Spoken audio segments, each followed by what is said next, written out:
Este evangelho do domingo 15 de novembro de 2020, Mateus 25, 14 a 30, nos deixa inquietos. Quer dizer, Deus é capaz de jogar um pobre coitado que não fez nada, acusá-lo de preguiçoso e projetá-lo no escuro e no ranger de dentes.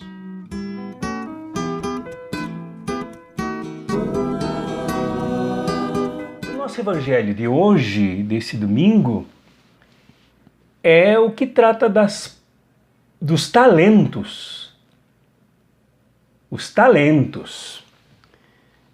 É uma parábola composta de personagens, agentes adequados ao tempo da comunidade de Mateus, que hoje provavelmente soariam a nós estranhos, né? Patrão, empregados, propriedade, viagem do patrão, entrega de todos os seus bens aos empregados e tal. Eu, inclusive, mudarei um pouco na reflexão alguns destes agentes, alguns nomes desses agentes. Mas é a parábola que trata dos talentos. E o primeiro ponto destacável aqui é a questão do uso dos talentos que todas as pessoas têm. Isso desde o início a parábola já deixa claro que todos os seres humanos são dotados de talentos, de enormes possibilidades de intervir na realidade e transformá-la. Nenhum ser humano é incapaz, nenhum ser humano é ausente de potencial. Isto é claro na parábola.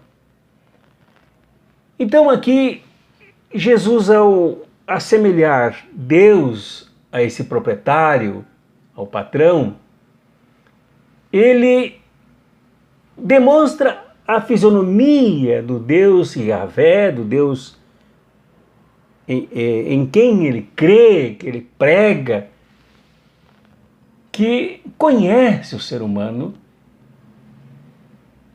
e que vê nos seres humanos grandes possibilidades. A palavra talento aqui, na verdade, se refere a uma medida. Mas mais do que medida, ela também pode ser chamada de ouro. E não é pouco ouro. Cada talento tem o valor comparado a 34 quilos de ouro no tempo da parábola. 34 quilos de ouro, isso não é pouco. Então, Deus aqui, de acordo com a parábola, o proprietário, o patrão, entrega aos seus trabalhadores talentos. Isto é, confia que eles desenvolvam ainda mais os seus talentos, os seus dons, que equivalem a muitos pesos de ouro, a muitos valores. É uma aposta no ser humano, nos trabalhadores. Porque, na verdade, o patrão aqui, proprietário, entrega os seus bens a trabalhadores, confia que eles desempenharão as suas tarefas de modo absolutamente competente e adequado, porque eles são dotados de talentos. Então, o Deus de Jesus, o nosso Deus, é um Deus que sabe dos nossos talentos. Muitas vezes, como nós veremos aqui, quem não sabe dos seus próprios talentos são as pessoas. Mas Deus sabe que nós somos dotados de talentos. O segundo ponto que destaco aqui na reflexão desta parábola, na reflexão do Evangelho, é que o proprietário, aqui chamado de patrão na parábola, o próprio Deus, se ausenta, porque ele entrega tudo, todos os seus bens, aos talentos dos seus trabalhadores.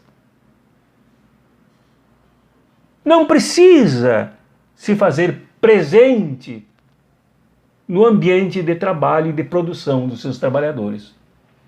Ele confia, inclusive, na ética produtiva dos seus trabalhadores, na intervenção do trabalho deles, na multiplicação dos seus talentos. Confia que a capacidade de multiplicação será desenvolvida neles. Não é um Deus que se ausente por ter esquecido, por ter abandonado, como nós veremos logo a seguir. Mas é um Deus que confia, sem uma supervisão fiscalizante, sem uma supervisão enervante, sem uma supervisão policialesca, mas a presença da graça nas pessoas que produzem, que atuam. O terceiro ponto a destacar aqui, pelo menos na minha visão, na leitura que faço desta parábola, é que o proprietário volta. A parábola se inscreve no ambiente de várias parábolas que tratam da vigilância. Como nós vimos no domingo passado, com o evangelho das 10 virgens, 10 moças, que deveriam se manter atentas, porque o noivo podia chegar a qualquer momento e abrir a porta. Aqui também não se sabe quando voltará o proprietário, quando Deus voltará para avaliar todo o trabalho, toda a produção. Portanto, é preciso produzir sem parar. Então, a confiança dele nos seus trabalhadores também é acompanhada de uma avaliação ética. Eles mesmos, coletivamente, devem avaliar a sua produção e aumentá-la cada vez mais. E ele volta. Ele volta e se reúne para avaliar todos. Se reúne com eles para que juntos participem da avaliação. E é muito interessante que ele demonstre gratidão pela produção dos seus trabalhadores. No caso aqui, Jesus falando sobre os seus próprios discípulos, gratidão a eles por terem se desdobrado e desdobrado os talentos, conforme informa a parábola.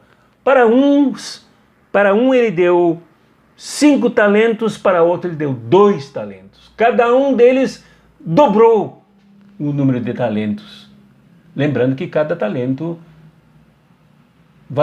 valia 34 quilos de ouro. Há uma alegria, então, graças à multiplicação dos talentos. E o proprietário, o patrão aqui, convida, então, aqueles que produziram a se alegrar com ele, a participar da festa. E nós vimos como é que Mateus trata da festa. No domingo passado nós vimos que a festa da alegria do reino é como um casamento. No outro momento, Mateus trata como as bodas, onde há intensa alegria.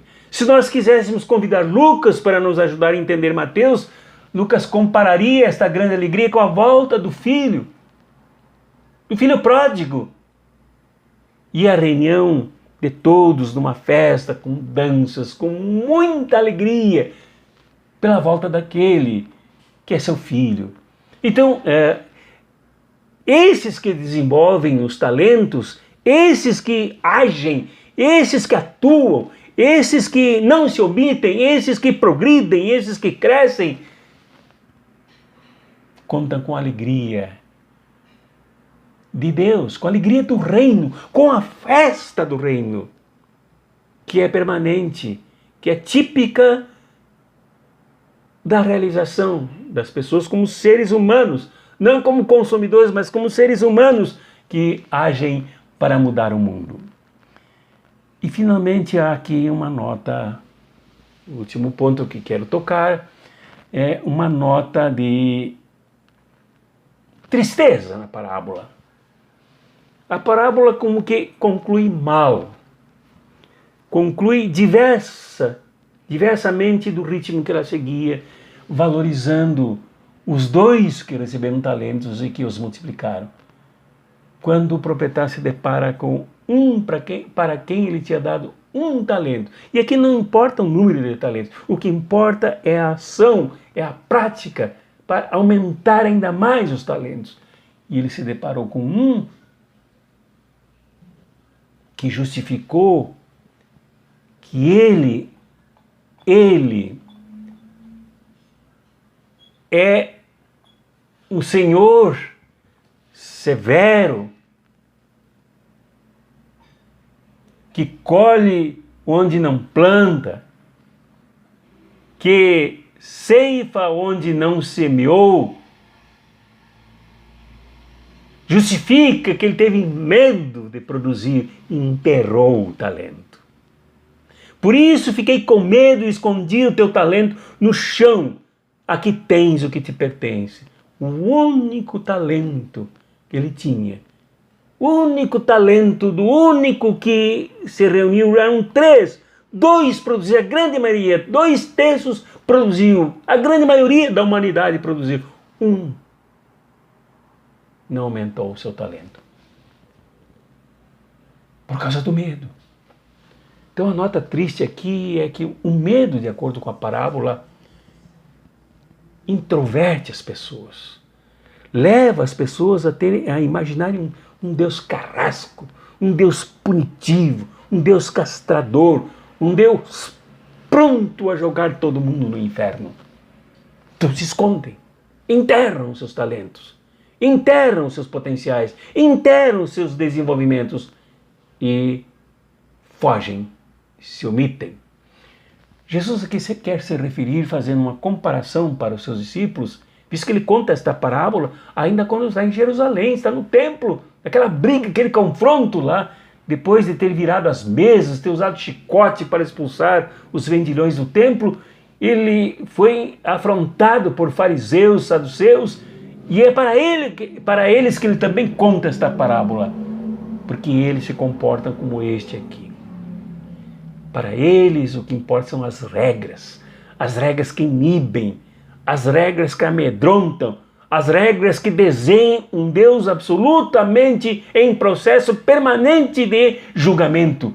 Não um Deus da graça, mas um Deus de juízo. Não um Deus libertador, mas um Deus opressor.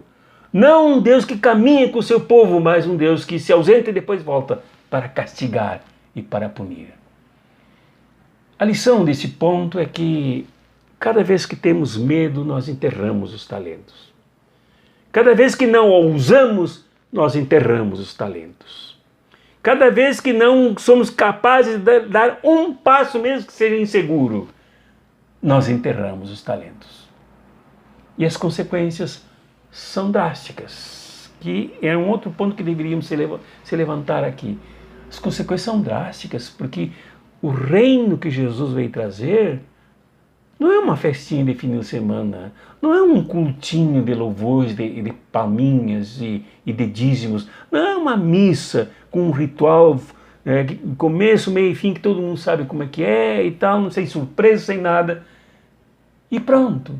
Não, o reino de Deus é compromisso, o reino de Deus é disciplina, o reino de Deus é desempenho, não há como se omitir, porque se não se envolver com o reino de Deus, se não aumentar os talentos, o massacre do Império Romano, o massacre da injustiça, o massacre da miséria, o massacre da exclusão, continuam. É necessário que nós nos envolvamos com o reino sem medo e desenvolvamos os nossos talentos. Quanto mais desenvolvemos os nossos talentos, mais libertação nós conquistamos. Quanto mais desenvolvemos nossos talentos, menos medo nós temos. Quanto menos medo nós temos, mais alegria, mais gozo, mais satisfação, mais libertação nós desfrutamos. Esta é a lição da parábola dos talentos para todos nós, hoje e para sempre. No Deus que é pura graça, no Deus que incentiva a libertação, no Deus que não nos quer omissos, no Deus que não nos quer apenas em cultos, em missas, celebrando a vida toda, ou pedindo, mas que desenvolvamos os nossos talentos. E mais, ao desenvolvermos os nossos talentos, motivemos as pessoas a desenvolver os seus. Chamemos as pessoas a desenvolver os seus. Enriqueçamos as pessoas na experiência com este Deus que valoriza os talentos que nós temos. Parece-me que é disso que o mundo precisa hoje. O mundo não precisa de omissos. O mundo não precisa de preguiçosos. Estes serão jogados para fora, como muito bem diz a parábola. Jogados para fora. E não há, assim, nenhuma tergiversação, não há um rodeio. Tirai dele o talento e dai-o àquele que tem 10. Então não há tergiversação. Não desenvolve o talento e o que tem ainda lhe será tirado. Porque a todo aquele que tem será dado mais e terá em abundância. Olha, abundância, mais. Quanto mais talentos, mais alegria, mais compartilhamento, mais libertação no mundo. Mas naquele que não tem, até o que tem lhe será tirado. Quanto a este serve inútil, jogai-o lá fora na escuridão. Ali haverá choro e ranger de dentes. Então não tem enrolação, não tem tergiversação, é seriedade, não é cara sisuda, não é cara amarga, não é azedume no fígado. Há muita alegria, mas há seriedade, há compromisso com o reino, porque o reino haverá de transformar esse mundo num mundo amado por Deus, onde não hajam os preguiçosos, os omissos, os indisciplinados, os descomprometidos, mas aqueles que se desenvolvem, crescem e ajudam as pessoas a crescer ao redor delas. Em nome do Pai, e do Filho, e do Espírito Santo. Amém.